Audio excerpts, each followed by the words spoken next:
Hi, എല്ലാവർക്കും food ഫൊറയിലേക്ക് സ്വാഗതം. ഇന്ന് കപ്പലണ്ടി അല്ലെങ്കിൽ നിലക്കടല വറുക്കുന്നത് എങ്ങനെയാണെന്ന് നോക്കാം.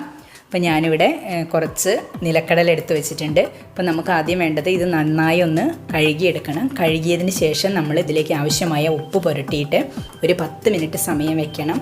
എന്നിട്ട് വെള്ളം നന്നായി വാർന്നു പോയതിന് ശേഷം നമ്മളിത് വറുത്തെടുക്കുകയാണ് ചെയ്യുന്നത്. ഞാനിവിടെ ഉപ്പ് പൊടിയിലിട്ടാണ് ഇന്ന് വറുത്തെടുക്കുന്നത്. നമ്മൾ ഉപ്പ് പൊടിയിലിട്ടാണ് വറുത്തെടുക്കുന്നതെങ്കിലും നമ്മൾ അതിലേക്ക് ആവശ്യമായ ഉപ്പ് ആദ്യം പുരട്ടി വയ്ക്കണം. ഉപ്പ് പൊടിയിൽ വറുത്തെടുക്കുന്നത് കൊണ്ട് അതിലുള്ള ഉപ്പ് ഈ കടലയുടെ ഉൾഭാഗത്ത് പിടിക്കില്ല. അപ്പം നമ്മൾ ആവശ്യമായ ഉപ്പ് ഇതിൽ പുരട്ടി വയ്ക്കണം. അപ്പം ഞാനിവിടെ ഒരു ചീനച്ചട്ടി അടുപ്പത്ത് വെച്ചിട്ടുണ്ട്. ഇനി അത് ചൂടായി വന്നതിന് ശേഷം ഇവിടെ ഉപ്പ് പൊടി ചേർത്ത് കൊടുക്കുന്നുണ്ട്. ഉപ്പ് പൊടി നമ്മൾ വളരെ കുറച്ച് ചേർത്ത് കൊടുത്താൽ മതി. ഇത് കടല കരിഞ്ഞു പോകാതിരിക്കാൻ വേണ്ടി മാത്രമാണ് നമ്മൾ ഉപ്പ് പൊടി ചേർക്കുന്നത്. അപ്പോൾ ഈ ഉപ്പ് പൊടി നന്നായി ചൂടായതിന് ശേഷം നമ്മൾ എടുത്തു വെച്ചിട്ടുള്ള നിലക്കടല അതിലേക്ക് ചേർത്ത് കൊടുക്കുക. ഈ നിലക്കടലയിലെ വെള്ളം നന്നായി വാർന്നു പോയതിന് ശേഷം മാത്രമേ നമ്മളിത് വറുക്കാൻ പാടുള്ളൂ, അല്ലെങ്കിൽ ഈ ഉപ്പ് ഫുള്ള് അതിൽ ഒട്ടിപ്പിടിക്കും. അപ്പം ഇത് ഹൈ ഫ്ലെയിമിലിട്ട് നന്നായി ഉപ്പ് പൊടി ചൂടായതിന് ശേഷം പിന്നെ ലോ ഫ്ലെയിമിലിട്ട് വറുത്തെടുത്താൽ മതി. ഏകദേശം ഒരു 10 മിനിറ്റ് സമയം നമ്മൾ അടുപ്പത്ത് ഇട്ട് ഇത് വറുത്തെടുക്കണം. അപ്പോൾ നന്നായി മൊരിഞ്ഞ് വന്നു കഴിഞ്ഞാൽ നമുക്ക് ഇതിന്ന് കടല ഇങ്ങനെ പൊട്ടി വരുന്നൊരു ശബ്ദം കേൾക്കുകയും ചെയ്യാം.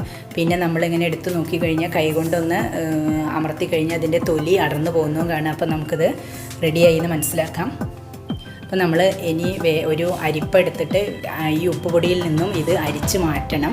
അല്ലെങ്കിൽ ഇത് കുറച്ചധികം സമയം ഇതിലിരുന്ന് കഴിഞ്ഞാൽ അത് കൂടുതൽ മൊരിഞ്ഞ് കരിഞ്ഞു പോകാൻ സാധ്യതയുണ്ട്. ഈ ഉപ്പ് നന്നായി ചൂടായിരിക്കില്ല. അപ്പോൾ ഇത് മൊരിഞ്ഞ് വന്നു കഴിഞ്ഞാൽ ഉടനെ നമ്മൾ ഫ്ലെയിം ഓഫ് ചെയ്തിട്ട് ഒരു അരിപ്പ ഉപയോഗിച്ചിട്ട് ഈ ഉപ്പ് പൊടിയിൽ നിന്ന് വേഗം അത് അരിച്ച് മാറ്റിയെടുക്കണം.